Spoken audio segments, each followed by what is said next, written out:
Brasil entrou hoje no 25º dia da guerra contra o coronavírus. O número de casos confirmados é 7.000, vai esperar a 30 mortes registradas. Lamento, quer que faça o quê? Eu sou Messias, mas não faço milagre. Se você não tomar cuidado, vira um número até para si mesmo. Porque a partir do instante em que você nasce, classificam-no como um número. Seu título de eleitor é um número. O registro civil é um número. Profissionalmente falando, você também é. Para ser motorista, tem carteira com número e chapa de carro. No imposto de renda, o contribuinte é identificado com o número. Seu prédio, seu telefone, seu número de apartamento. Tudo é número.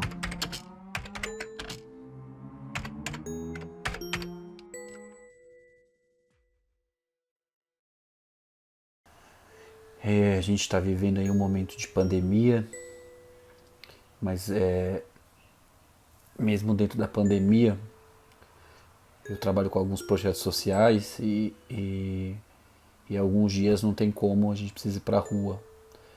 E hoje foi um dia desses, e 12 horas de trabalho, tentando se preservar ao máximo, morrendo de medo às vezes. Enfim, o dia a dia vai tomando a gente esquece da pandemia. Agora são 6h15, ainda tá meio escuro, não dá pra ver direito da janela, o céu, mas dá pra ver as luzinhas e os prédios. Eu ainda tô acordada, fumando um cigarrinho, parece que o sono de todo mundo tá meio bagunçado agora. O meu que já era, piorou 100%. Meu trabalho na escola tem sido online, então desde o mês de abril eu comecei a dar essas aulas online na escola. Confesso que eu me sinto um pouco triste de ter que fazer parte do sistema, porque ele é muito excludente. Tem muitos alunos que não têm acesso, a maioria não tem acesso, e isso me preocupa. Eu acho que é um ano praticamente perdido nesse sentido. E eu me sinto muito mal por isso, mas eu preciso fazer.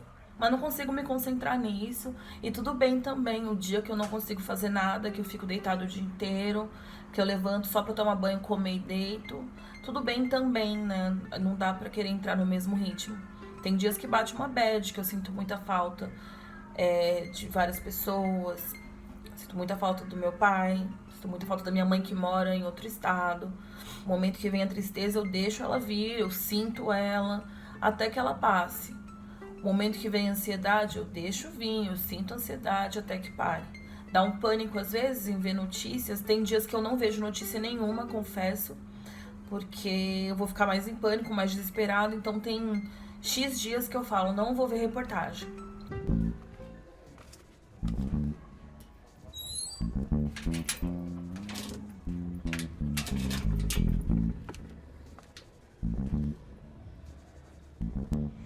Nunca me senti tão sozinha dentro da minha própria casa. E é estranho, né, a gente se sentir assim preso por obrigação. É complicado, tá sendo bem difícil. Ainda mais pra mim que preciso de médico, preciso de remédio, preciso de acompanhamento psicológico, e a gente meio que perdeu tudo isso por conta de um vírus, e nossa, tá bem foda. Eu quero denunciar a tristeza, a solidão, a dor, as angústias silenciosas que a gente sente. Quero denunciar que o mundo tá foda, tá foda, tá foda.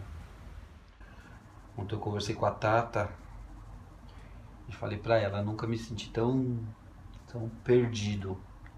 Eu não sei se é pela questão da pandemia, mas eu tô perdido assim. Não sei se é porque eu tô tendo que ir trabalhar na rua, mesmo me cuidando, mas tá bem complicado. Tô bem triste, na verdade. Acho que eu tô triste em um ponto que eu tô começando a ficar preocupado comigo mesmo, assim. Porque a falta de desejo por fazer algumas coisas que eu sempre gostei de fazer estão surgindo. E não é que estão surgindo, estão demais, assim, demais mesmo. Jurema, Joana, Judite e Elizabeth. Essas são algumas das minhas companhias vivas nesse tempo e são as primeiras plantas que eu não matei. Eu me lembro de regá-las, a gente conversa.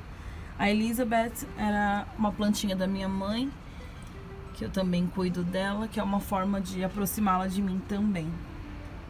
Eu sinto falta das pessoas, eu sinto falta de visitar minha família, que boa parte está perto, mas eu não posso ir, e eles não podem vir também, né?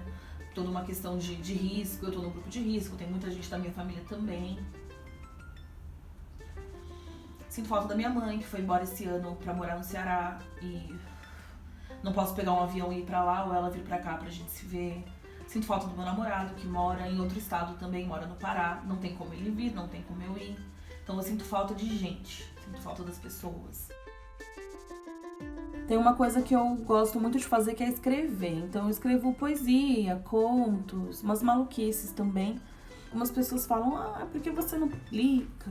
Mas eu sinto às vezes que a minha escrita ela é tão pessoal, mesmo quando eu escrevo sobre coisas externas, que eu ainda não tenho vontade de compartilhar isso. Talvez um dia eu tenha. E aí eu comecei a escrever esse ano, umas aspirações com sonhos, pesadelos, enfim. E aí, na quarentena, eu aproveitei um pouco também para continuar a escrita desse livro. Algumas coisas me inspiraram, enfim. E aí eu não só escrevo, eu colo coisas que eu acho que tem a ver com a narrativa. Corto fotos minhas também para colocar. Então, é uma das coisas que eu faço na quarentena. É me dedicar a um livro que talvez eu nunca publique, mas que para mim é muito importante. Tô no trabalho. Eu não trabalho de Uber, mas estou indo visitar uma entidade ali no bairro de Ermelino Matarazzo. E é isso, tento me cuidar ao máximo, estou sempre de máscara, tento estar sempre de luva, tentando aí cumprir os protocolos aí orientados, né? Confesso que é um misto de sensação. Acho que tem um pouco de entender o papel. Acho que o misto de sensação é um pouco dessa contradição, né? De entender que é um papel importante que eu preciso cumprir, enfim, é uma responsabilidade, mas também tenho medo de me contagiar, de ficar doente, de trazer esse vírus para dentro da minha casa, para as pessoas que estão aqui, mesmo tomando todos esses cuidados. Meus pés de nega pisam firme na terra. Eu sei que não desci à meia-noite, mas parei às 6. Meus pés de nega pisam firme na terra. Recrio, resisto, renasço. Meus pés de nega pisam firme na terra. E lá vem o mar me banhar. A paixão me cega. Pelas ondas me encanto. O amor movimento e a dor movimento. Eu vou com as ondas, eu vou ancorar. O sorriso é terra. E as lágrimas mar. Toda hora a gente é bombardeado por notícias ruins, qualquer mídia que a gente abra. A questão do genocídio do meu povo me faz me sentir impotente, porque eu acho que eu deveria estar na rua nesse momento, como eu sempre estive, mas agora eu não tô, porque eu tô com medo da questão da doença, mas cada vez mais casos relatados, mais casos de criança, e não sei se é por eu trabalhar com criança, sempre ter trabalhado com criança, se isso me afeta de um nível pessoal também, sabe? O caso do Miguel, que caiu do 9º andar, me fez refletir algumas coisas, né? Se fosse um menino branco que tivesse caído, filho da dona da casa, se a moça que trabalhava lá tivesse sido negligente, imagina, ela já teria sido linchada em praça pública, estaria presa, enfim. Na infância, quando era pequenininha, não entendia muito bem algumas coisas. Eu lembro que a minha escola majoritariamente eram pessoas brancas. E aí eu ficava triste porque eu tinha que pintar, quando tinha lá, né? Pinte um bonequinho, alguma coisa, eu tinha que pintar de marrom. Eu lembro que aquilo me deixava chateada, porque nem se aproximava com o tom da minha pele, porque todo mundo se pintava de rosinha lá e tal. Não tinha hoje a pluralidade que a gente tem de cores, de lápis de cor, né? Tons de pele. Na minha época era tom de pele um só, que era o salmão lá. E ninguém é salmão também. Mas isso me deixava muito chateada. Piadinha, né? Ah, Tata nariz de batata. Eu colocava pregador no meu nariz, assim, pra ver se ele afinava. E aí me perguntavam, você mudaria alguma coisa em você quando era criança? E eu sempre falava, eu vou fazer uma cirurgia no meu nariz pra afinar meu nariz. Eu passei cândida na pele pra ver se ela clareava. Eu tomei cândida, isso foi muito perigoso. Tinha uma tia minha que falava, ela é escura porque tomou muito café. Então, era pesado isso. Porque a minha referência eram pessoas brancas. Então, a minha referência de pessoas pretas e de mim, a minha visão, é que eu era feia. É que aquilo não era normal. Eu fui conseguir me entender, me defender e me amar e me aceitar ali na adolescência, por volta dos meus 15 anos, mais ou menos. Que aí eu comecei a me identificar com a minha pele preta, com o meu nariz, e aí jamais faria uma cirurgia no nariz, adoro meu nariz, Tata nariz de batata, amo meu nariz. Acho que super combina comigo. E aí eu fui conhecer mais a história do povo preto, enfim, fui descobrir as belezas, e isso foi maravilhoso. Quando eu fui no terreiro a primeira vez também, eu já fui na fase adulta, eu tinha uns 21, 22 anos mais ou menos. O como eu me senti feliz. Porque o batuque, as cores, as roupas, aquelas representações dos orixás, dos guias, aquilo me aproximou de tal forma que eu me apaixonei por mim. O espetáculo tinha a pretensão de falar sobre os afetos que nos atravessam e a gente não tinha um nome para o espetáculo, né? E o nome surgiu de um dos ensaios. Enfim, a gente muito louco, né? Cada um trabalhando em um canto da cidade. E eu fico responsável por trazer a merenda, o lanche pra gente comer antes de começar o ensaio, porque todo mundo vem do trabalho, né? E aí nesse dia eu falei, nossa, eu vou arrasar, porque tinha um pão quente no mercado. E aí eu peguei pão, peguei suco, água, peguei pão e peguei queijo. Cheguei na sala de ensaio, que era na mesma rua, comecei a montar a mesinha, que eu sempre montava, e aí eu percebi que eu paguei o queijo e eu esqueci o queijo no balcão do mercado. Aí depois o Murilo chegou, aí eu peguei e falei, gente, Murilo, desculpa, se você quiser comer o pão, come o pão, e vai ser pão sem queijo, porque eu esqueci o queijo no mercado. Ele falou, não, beleza. E aí a Tata chegou, eu falei a mesma coisa. Eu fui comer, era um pão francês sem nada dentro. Eu falei, tá, e o queijo? Ele, não, eu ia trazer pão com queijo, mas é pão sem queijo, porque eu esqueci o queijo em cima do balcão. Ele falou isso repetidas vezes, e a gente comeu pão sem queijo, e é como se o queijo estivesse lá. Se fez presente na sua ausência. Um trabalho sobre a ausência de pessoas que deixaram, suas presenças pairando, ausência de corpo, ausência de presença. Tem mais presença em mim aquilo que me falta. Preenchimento de ausências com mais ausências. Excesso de afetos que atravessam. E aí, veio a pandemia e a gente precisou parar com tudo. Confesso que no começo eu dei uma respirada, falei que bom. Enfim, que eu já estava entrando em algumas neuras e ainda estou, mas não vou falar sobre isso agora. Mas o processo parou e aí a gente precisou reinventar, né? Então, o lado bom de tudo isso foi esse respiro.